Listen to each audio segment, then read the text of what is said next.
Tom, how are you? And you're bringing one of your trio in, right? This is the one that you always talk about with the book you wrote and different things, which you never promote. You're kind of funny in that way, Tom. But who's our guest today? It's Edward Lyon. Edward is a buddy back since what, 96 we met? 96. We've known each And other for far too long. we used to take our kids to the zoo when they were Hmm. 2 or 3.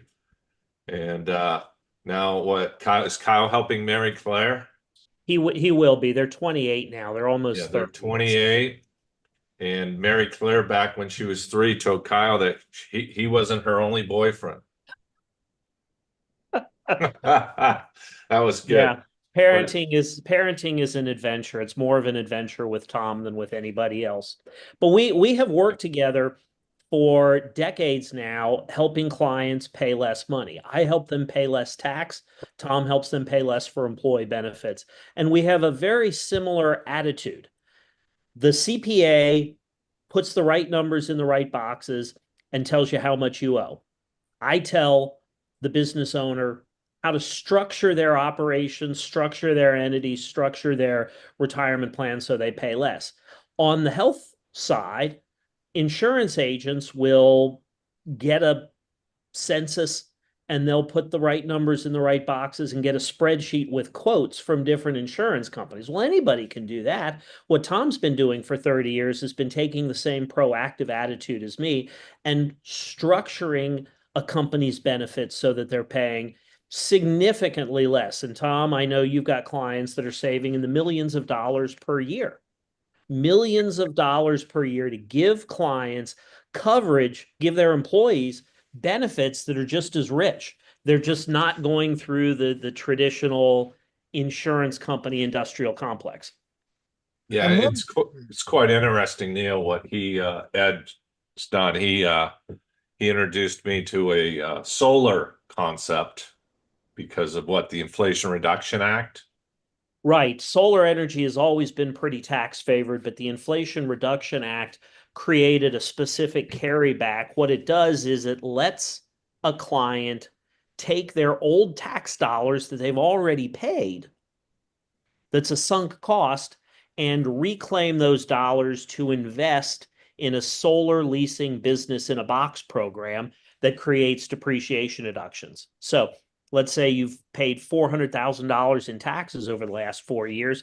That money's gone. Well, this is a way you can get the 400,000 back, put it into a solar energy business, and get $600,000 of depreciation deductions. so Ed, basically just like Tom, you're paying for saving way more money than paying Yes. for you. Is that Yeah. correct? Yeah, I Mhm. mean, if you, yeah, my wife says we owe Ed a dinner for that one. We probably a little more than that. But the other part is, well, my accountant, love my accountant, but I brought him the idea, and then he got 5 other of his clients to do it. Is it 5 now, Ed, or 6? I don't know how many. I'm not getting a piece of his action. So that guy, That that guy's guy, got to go. that character. We'll let him on the show one day too. But Mhm. the other thing that Ed has introduced me to is the life insurance premium. That's quite interesting too. Right. The concept is leveraged life insurance. And the concept there is either using borrowed premiums to help pay for life insurance premium, so there's no out-of-pocket cost, or buying life insurance and borrowing against the cash value to put an additional investment program, layered it on top so that you take your rate of return from maybe 6 or 8% up to 10 or 11 or 12%. See, you intrigue me because the bottom line is you save businesses money. We It's save businesses money or we help them make more money. But yeah, we're Yeah. financial defense.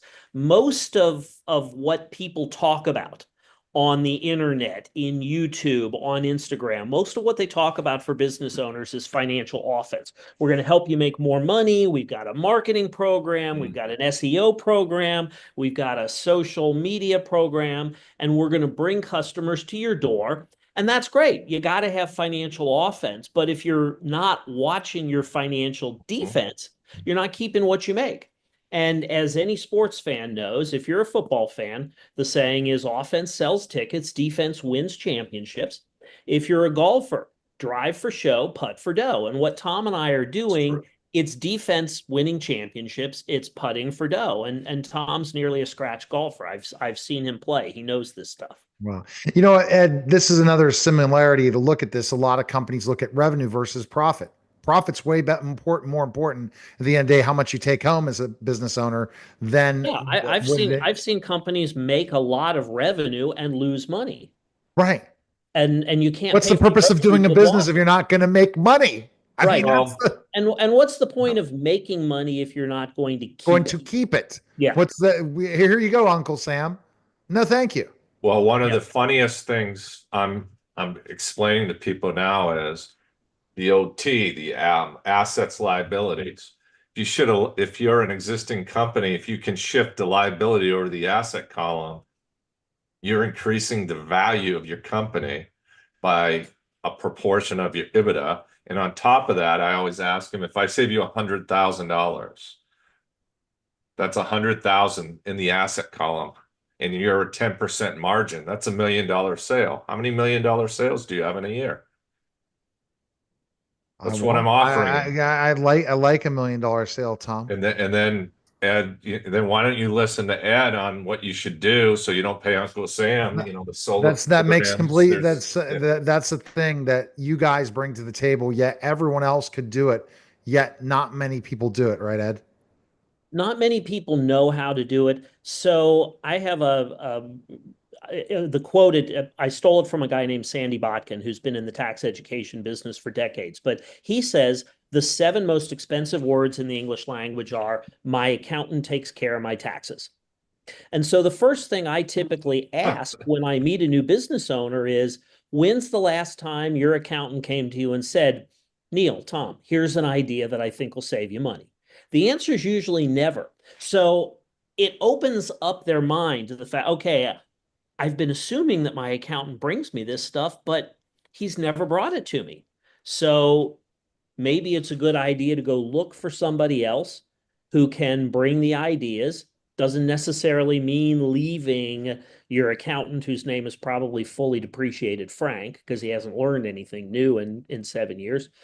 And when you're looking at expenses, when you're looking at financial defense, for successful business owners, taxes are the single biggest expense they will pay in their life. I have clients who are paying literally millions of dollars a year in taxes. That's more than they're going to spend on their house or their boat or their kids' education or their charitable gifts. I mean, sure, you can save 15% or more on car insurance by switching to Geico, but what's that really going to do for you in the long run? Not anything. So Ed, and then I'm going to let Tom have a question. Ed, how can you help companies save money? So what on their taxes or make money? Or how does it work to work with you? Well, the process starts with it works very much like what happens if you go to the doctor because you're not feeling well. The doctor is going to diagnose a problem, prescribe a solution, and somebody is going to fill that prescription. So I sit down with a client. I find out what their goals are, what their constraints are, what they're looking to be when they grow up. And then I do some lab work and look at x-rays. That's the tax returns, the business and personal tax returns. Then I will prescribe a solution. And when I prescribe a solution, I will guarantee a specific dollar amount of savings. If I don't achieve that dollar amount of savings, they'll get a refund, a proportional refund on the fee. And then I work with vendors like Tom and CPAs and specialty vendors for things like captive insurance or solar energy credits or leveraged equipment leasing or leveraged charitable donations. And they come in and they fill that prescription. And do you do it for other people, do other people on your team that do this? Is kind of like ClaimLinks in a lot of ways, except involving the accounting side versus the healthcare side. Yeah, it's a very similar relationship. I don't have a team of employees like ClaimLinks does, but I have a team of colleagues who implement like that. Other accountants on your team. Yeah, and you say other accountants. I'm not an accountant. And Oh. that's a really important difference. So people think that accounting is about numbers, right? If your 12-year-old is good with numbers, you say, oh, maybe he'll be an accountant someday. Well, your 12-year-old can already handle the arithmetic that goes into accounting. It's not even mathematics.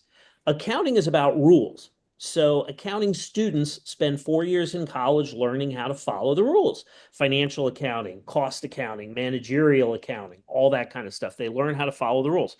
Then they graduate and they go to work for a public accounting firm or a company or a government office. And what do you do when you're low man on the totem pole? You follow the rules. So accountants tend to be rule followers. Now, I'm an attorney by training. We spend 3 years in law school learning the rules, but we don't learn the rules just to follow them. We learn the rules so that we can help our clients take advantage of them. It's a much more probing and a much more proactive approach. And that's the difference. Now, there are some accountants out there who are proactive. They are unicorns. Assume that your CPA is not a unicorn. And you got to look at it. You studied the tax laws, even though you're not an accountant. You study the tax laws. You see where the business, where there is. You put the research in. You look at the time. You see, you know the law. Just like Tom knows the law in healthcare and figures out ways. You know the law, right? Yeah, right, Tom. Am I on the right track? Ed does have a law degree, but yeah, well, that helps even more, right? Right. But back to the 15% on Geico, I'm going to tell you something. I saw a green gecko down here in Florida, so I picked it up. Those things bite, so you be careful if you're trying to screw with the geckos. Well, so you were trying to save money that way, and that didn't work, Tom. No, I was thinking it would be cute to have a little video with the gecko like Geico, right? Yeah. But it bites. Well, Tom's getting his wrestling tights ready for the comeback in the ring. He's decided he's going to wrestle me. So there you go, Ed. Yeah. Okay. Neil's like 6'10". Yeah, I'm 6'10", 285. Make sure you wear pounds. some loose clothing so I can do a hockey move or two on you. And then speaking of hockey, have you checked out? There will be one of Tom's sponsors at one point in time, NHL Wraparound with Neil Smith. Just had to bring that up. So. Yeah, we're going to connect you there because I think that one person will be really interesting. Neil Smith will be very intrigued in you, Tom, and especially Ed too. So Ed, I love what you do. Even more now, I understand it more because I guess Tom has educated me. But the bottom line is, you need somebody who knows is the real deal. You keep your accountant, but in a lot of ways, you can do a lot of the accounting yourself because you shouldn't just say, here are the books, you handle it. Biggest mistake in the world, isn't it, Ed? To do that. Right. Why? Well, because you don't know what you don't know. And you're not an expert. You can handle the reporting requirements are pretty straightforward. A lot of people with no professional accounting background can do their own bookkeeping. And some people can do their own tax returns. Most business owners are going to turn the reporting over to a professional, but that professional is mostly just putting numbers in boxes, and they're arguing over what box a number goes in or how big the number should be. What I do is I help change the numbers. So most business owners run their business as a pass-through entity. It's either a sole proprietorship, a partnership, or an S corporation where the profit is not taxed at the business level, but it ends up on the owner's personal tax return. I help them structure arrangements so that income doesn't pass through to the personal return. So if we move the income off the table where the IRS isn't even seeing it, then it's not going to be on the tax return. It's not going to be subject to tax. Then the second level of defense is, what things can we use to offset income once it hits the personal return? Can we leverage charitable contributions or leverage side businesses or things like that? Then finally, we come up with a number that is the tax you owe. Then can we do things with tax credits like the solar energy program, where instead of giving those dollars to the IRS, we're giving them to a solar equipment vendor and qualifying for a credit. So with this solar program, at the end of the year, if you owe $100,000 tax to the IRS, you can either send the $100,000 to the IRS, or you can send the same $100,000 to the vendor, and you'll get $100,000 of credit. So you don't owe the money to the IRS anymore. Now you own a solar investment, and you're going to get $150,000 of depreciation deductions over the next 5 years. That's actually going to put money back in your pocket in a way that just paying the IRS won't. Oh, that's the amazing stuff, Ed. Anything else to add, Tom, about Ed? Hey, take your savings on health insurance and listen to Ed, and you can actually keep the money instead of giving part of it back to Uncle Sam. All right. So best place people we can go, Ed. Go to Edward A. Lyon at gmail.com, Edward A. Lyon at gmail.com. Just reach out directly to me, or you can go to edwardalyon.com. All right. We appreciate it, Ed. Great stuff, man. You educated me more today. So I guess I asked the right questions. I had the prior knowledge before. Now I was able to even ask more thought-provoking questions. Appreciate it, Ed. Thanks again. Good. Thanks for the All right. That was, again, go to ClaimLinks.com right now and set up a call with Tom and his team. Appreciate it, guys. Thanks. That was